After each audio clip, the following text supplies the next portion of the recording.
operationally the same level of resources that were in place on October the 7th. This is a full response across New South Wales to ensure that the public feels safe at a time of heightened community tension. I want to make it clear that these are shocking crimes. Of course we're concerned and worried about it, but we also need to put forward a very strong message to the Jewish community of New South Wales that 99% of Australians that live in this state are behind you. They're appalled by this behaviour, they are appalled by these crimes, and that they stand with the Jewish community of New South Wales. I can understand when you consider that New South Wales hosts the second highest per capita number of Holocaust survivors in the world after Israel, this would be particularly confronting and horrifying. And those communities migrated to Australia specifically and precisely to avoid this kind of hatred and division. And I want to make it clear that there is a comprehensive police response in relation to this shocking crime, that the community is with the Jewish community of New South Wales today, that it won't be tolerated, and that civic and civil society is completely appalled by these acts of violence. This is not simply just an act of vandalism on the streets of Sydney. We need to call it out for what it is. The sequence of events leading up to it, the graffiti that accompanied it, clearly identify that this is an attack on our community and the Jewish community in Sydney. It is anti-Semitic and it needs to be met with a full response from New South Wales Police and the New South Wales Government. And I'm going to hand over to the Police Commissioner. Thank you, Premier. As has been said, police were called to an area in Woollahra about 1 a.m. this morning after reports of graffiti, anti-Semitic writings on walls and on footpaths. And what followed later was a car on fire. Two persons, two males who were disguised, were seen running from that location. We believe in their late teens, early 20s. A police response, a full response is underway and commenced immediately with local, region and terrorism police being called out last night. There is still a very active crime scene investigation at that location in Woollahra, and police have been working around the clock to follow all leads. It will be an extensive investigation and will take time. Police will be door knocking and they'll be calling on any witnesses. At this stage, as I said, the perpetrators were disguised and we need public assistance to come forward and help identify those two people, and any information they have is welcome. Please call Crime Stoppers. As the Premier has said, we have returned Operation Shelter to its October 7, post-October 7 operational settings. That means there will be community engagement, prevention, response into all matters reported to us, but importantly engaging with the community. What happened last night is disgusting, and there's no place for hate of this nature in Sydney or anywhere in Australia. And we will be using all our resources to investigate this matter. Certainly, recently these are serious matters, and we will investigate them and use the full extent of the laws available to us in New South Wales. I'll now hand over to Assistant Commissioner McKenna to talk in a little bit more detail about the current investigation and our response. Thank you. Thank you, Commissioner. I'd just like to echo the Commissioner and the Premier's words that we will be thoroughly investigating this matter and any matters of this type going forward. We have increased our resources. There will be standalone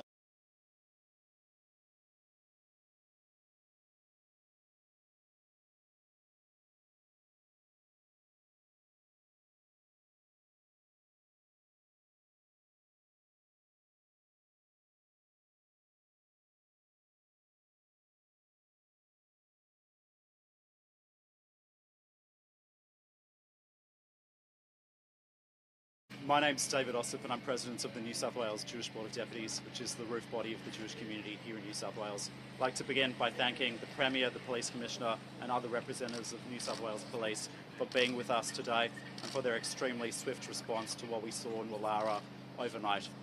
As a community, we are outraged, we are appalled and we are deeply saddened by what transpired in Woollahra in the early hours of this morning. This is the latest incident, the latest attack in a sustained campaign of intimidation, harassment, and terror against the Jewish community. But the message to the perpetrators and all who wish ill on the Jewish community is strong, it is proud, it is united, and it will not be cowed by these attempts to intimidate and harass us. The individuals responsible must be swiftly apprehended and face the full force of law, and every single individual who spreads and incites hate and violence against the Jewish community here in New South Wales and Australia must likewise face the full face of the law. Thank you very much, Premier. Thank you, Commissioner. As you heard, the Jewish community is going through a really hard time. It's been tough for us. People are feeling intimidated. People are feeling fear. But what has really shown through is the support and the togetherness, first of all, within our community, but also in the general community, where people reach out to Jewish people and say, how are you doing? What can we do to make your life easier? Whether it's somebody at work, whether it's at school, whether it's in housing, or somebody you bump in on the street. It's really important that we start to change how we interact with each other, and when we realize that somebody is going through a difficult time, we reach out, we try and make them feel more comfortable, supported, etc., and I think that's really important, and if that's the message as we lead into the Jewish festival of Hanukkah, which is a time of light, where we try and bring light to the world and make people's lives lighter, that's one of the ways we can do it, is being there for each other, reaching out and thinking about each other. Thank you. We're all happy to take questions. Premier, are we in the midst of an anti-Semitism crisis here in Australia? Yeah, look, I am concerned about the rising attacks and outright anti-Semitism that you're seeing on the streets of Sydney and other capital cities across Australia. I don't think that there's any point in sugarcoating it or trying to downplay it. This isn't just a random act of destruction. This was specifically designed to, in my view, incite hate and intimidate the Jewish community in Sydney. So that's the first thing we need to do, be clear and unambiguous about the meaning of this crime. Secondly, we need to make sure that there's a comprehensive police response. The Police Commissioner's made it clear that operationally they'll return the resourcing that was in place on October the 7th. We're working very closely with the Jewish community about synagogues and places of worship, as well as Jewish house and other community facilities in Sydney, particularly in the run-up to Hanukkah. This is a heightened period. It'd be silly not to recognise that. Lastly, and perhaps as importantly, it's whilst there's terrible people in our community, and there's not much we can do about some people who have hate in their heart, it is important to note that most Australians, average Australians, whether they have the Jewish faith or not, are appalled by this and stand with the Jewish community today. And I don't want, and David and the leadership, as he's already said, extraordinarily resourceful, extraordinarily resilient community and strong, but they need to know that we've got their back during this period. And I want to make that absolutely clear. That's the message and the sentiment from civic society in New South Wales today.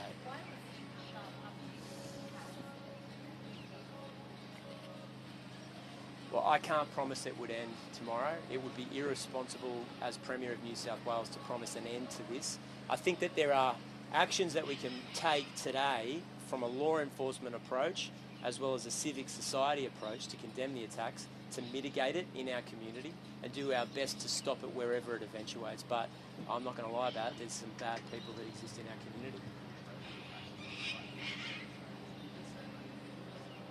Yes, as I said earlier, I mean, we could have a longer discussion about why people have hate in their heart, where this intergenerational hatred and racism comes from, particularly directed at the Jewish community, this anti-Semitism, which I've spoken about before, becomes endemic and gets into the grain or the marrow of a community. We have to be vigilant about it, because when left unchecked, it's very hard to stop its widespread, ubiquitous use in our community. And that's why media conferences like this are so important, because civic society can stand and say unambiguously, we will not stand for anti-Semitism in any of its forms. People have a right to practice their religion, live in their community free of harassment and fear. And as I said earlier, as New South Wales and Australia is per capita the second highest population of Holocaust survivors in the world, those members of our community have every right to feel safe and at home in Australia in 2024. Yeah.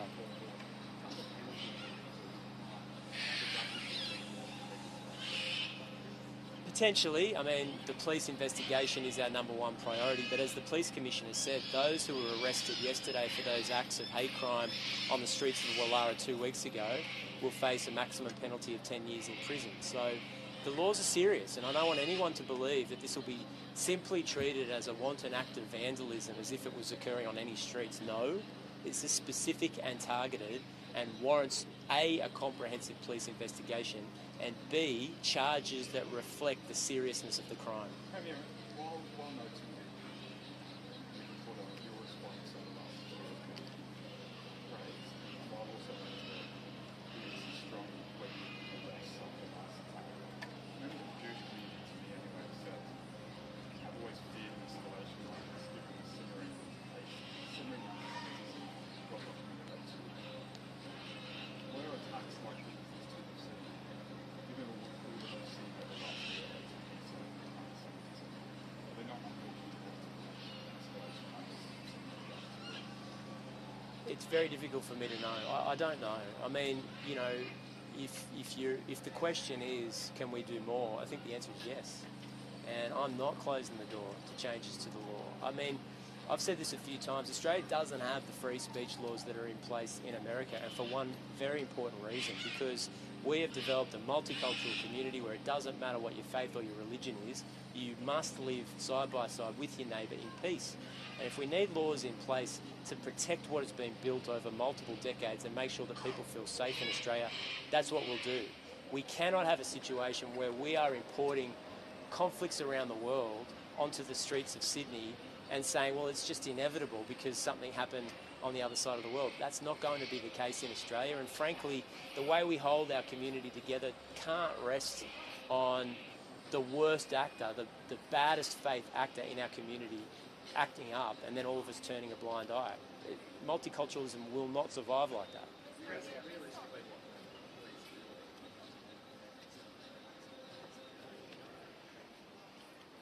Yeah, look, a couple of things. Firstly, it's important to note that those that perpetuated the act several weeks ago were caught. They're facing very serious charges, and the police task force that was established moved quickly. Secondly, there is a full and comprehensive police response to these acts of these crimes over the last 24 hours. Lastly, those that commit these acts will be facing very serious charges. Now, I believe that that does act as a deterrent. Now, I'm not coming here and promising an end to anti-Semitic acts, hatred, violence in our community. It would be irresponsible of me to do it, but what I can say is that we are taking it very seriously. Those that are charged will face very serious penalties. People who were charged several weeks ago will face sentences of up to 10 years in prison. So these are not light offences, and they won't be treated as if it was a random act of vandalism.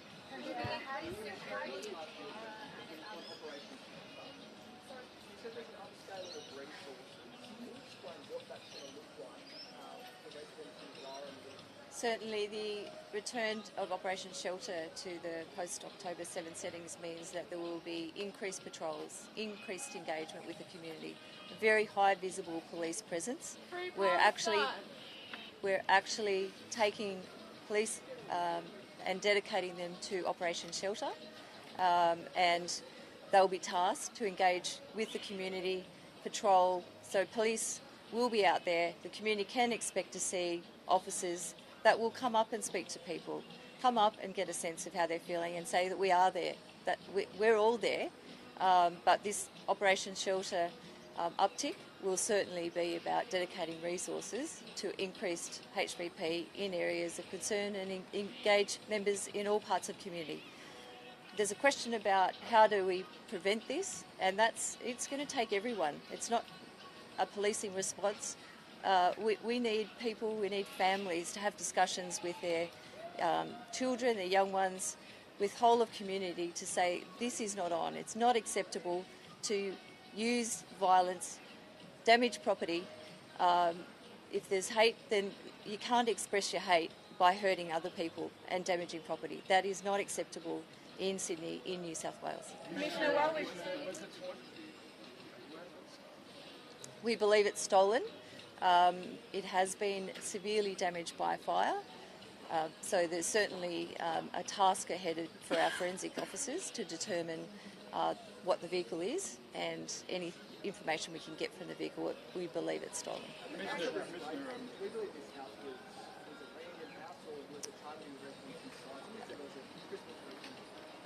As I understand, and I can ask Assistant Commissioner McKenna to talk to it in more detail, that there is no sense that there was particular homes targeted, that because of their faith, that other people live in that community and other people have been targeted. So I just answered it. Commissioner, while noting the quick response to arrest those two alleged culprits in first Leonardo, why wasn't Operation Shelter upset immediately after that? It has been, and certainly, it's been ongoing. So let me be clear.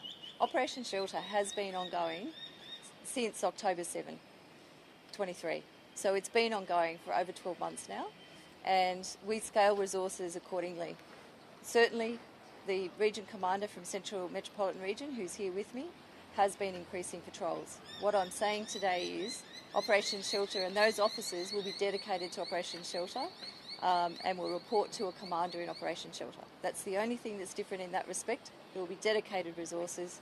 Officers across these commands, across all of Sydney, have been patrolling places of worship and other places. That has not stopped since October 7.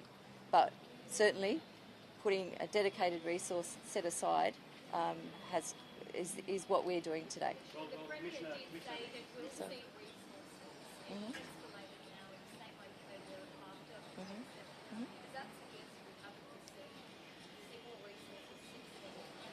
So the only difference is we have been tasking officers that are attached to commands across Sydney and across New South Wales, and they've been reporting via Operation Shelter.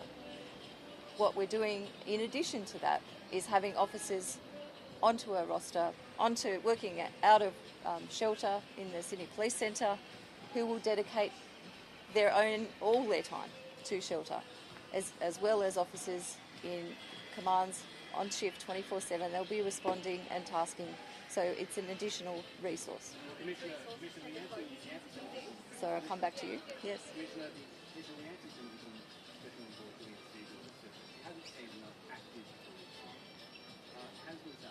I'm not sure whether she's talking about New South Wales, but let me say, Operation Shelter has been running since October 23, 7th of October. Post that day, our operation has been running, and we haven't, we've been committed to that ever since. Whatever complaint, inquiry has been made of police has been investigated. Every complaint of racism reported to police has or is under investigation. So I take this very seriously. We take it very seriously. I think that's the commitment today, is increasing patrols in a dedicated team out of shelter to, as I said, high visibility policing in areas of need, at times they need, and engaging with the community as well. So where was the patrol at that time? Well, that's an operational matter, firstly. Certainly, I'll say Sydney, because I don't want to say that it's limited to one area, and we will respond based on intelligence and other information and reports. Certainly, there has been an increase in reports of hatred in the eastern area of Sydney, in the southern eastern areas of Sydney, and we respond to that. We will respond to what's asked of us. Commissioner, can I take this?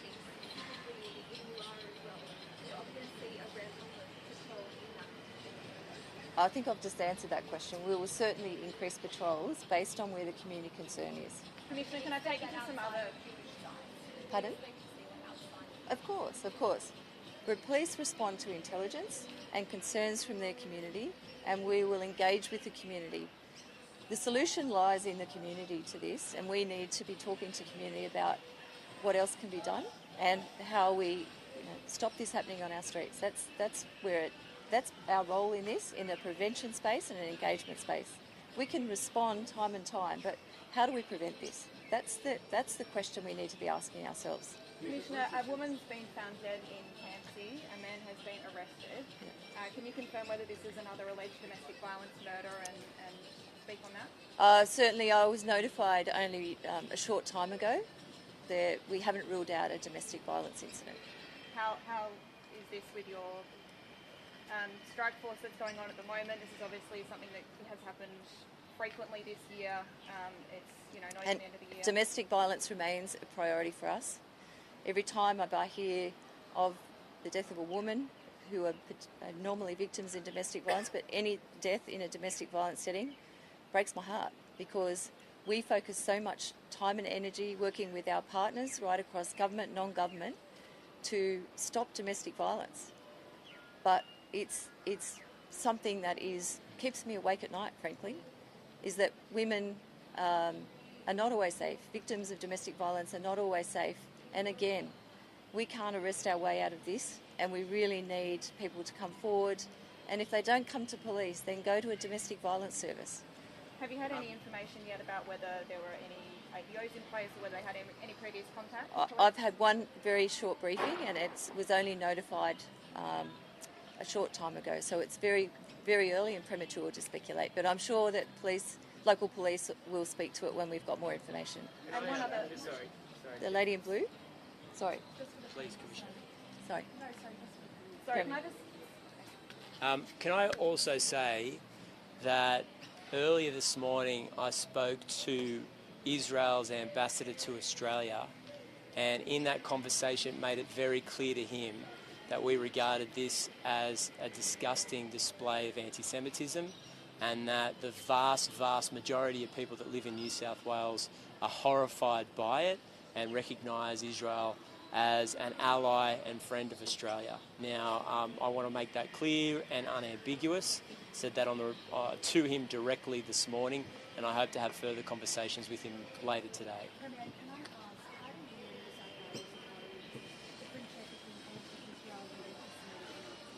Yeah, I think we need to be very clear about this. This was a targeted attack in Sydney's eastern suburbs, sequentially directly after the burning down of a synagogue. So this wasn't a random act of destruction or wanton.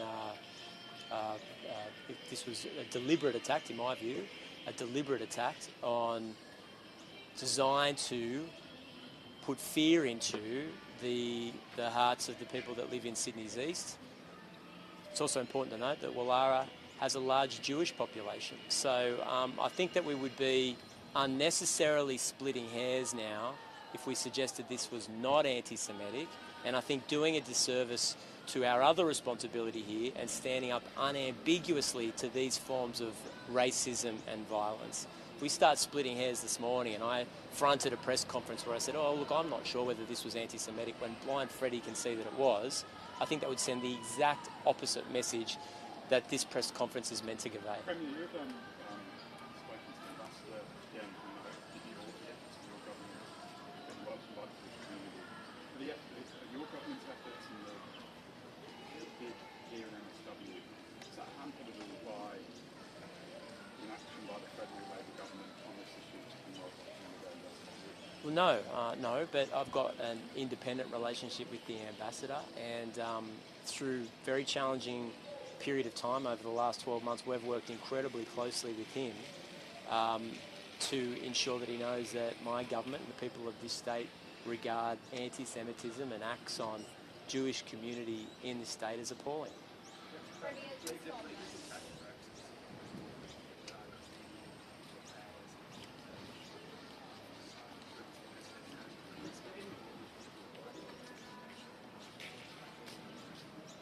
Yeah, not at this stage.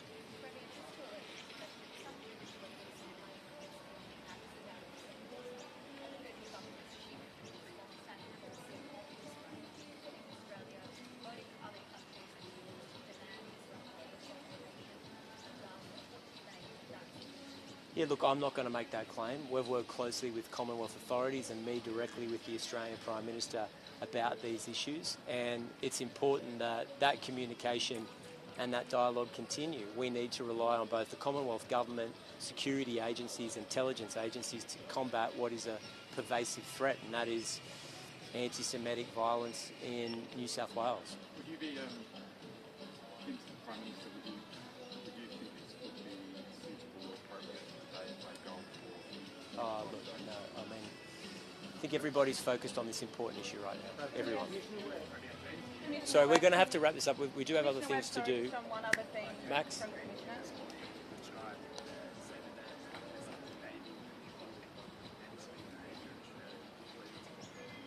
Commissioner. No, I think that Anthony's approach has been throughout his public life against racism, and I believe it's sincerely felt by him. Commissioner Webb, sorry, can I ask you about one Commissioner. more matter? Sorry, folks, we're just going to take one more question, and then we really have to move on. You'd appreciate we've got a full slate today, and we need the Commissioner. Mine's for the Commissioner. if you've got Yes. one more. Thank you so much. Every week, Australians have to watch and listen to protests, rallies down the street, incorporating anti-Semitic overtones week after week after week. When are you going to stop? Look, I mean, it's very difficult to stop protests. And as evidence of that, I'd point you to 5 minutes ago when someone screamed something out in the middle of this press conference. There's 8 million people that live in New South Wales. That doesn't mean we don't do anything. And we've made a decision in recent days to ensure that the sanctity and importance of an individual going to a place of religion like a synagogue can't be trampled by someone else's right to have a protest. Now, that's been opposed by some people in the community, but I think it's an example of the government taking decisive action and recognising that people have a right to live their life free of intimidation or violence on the basis of their race or religion. Yes, last question.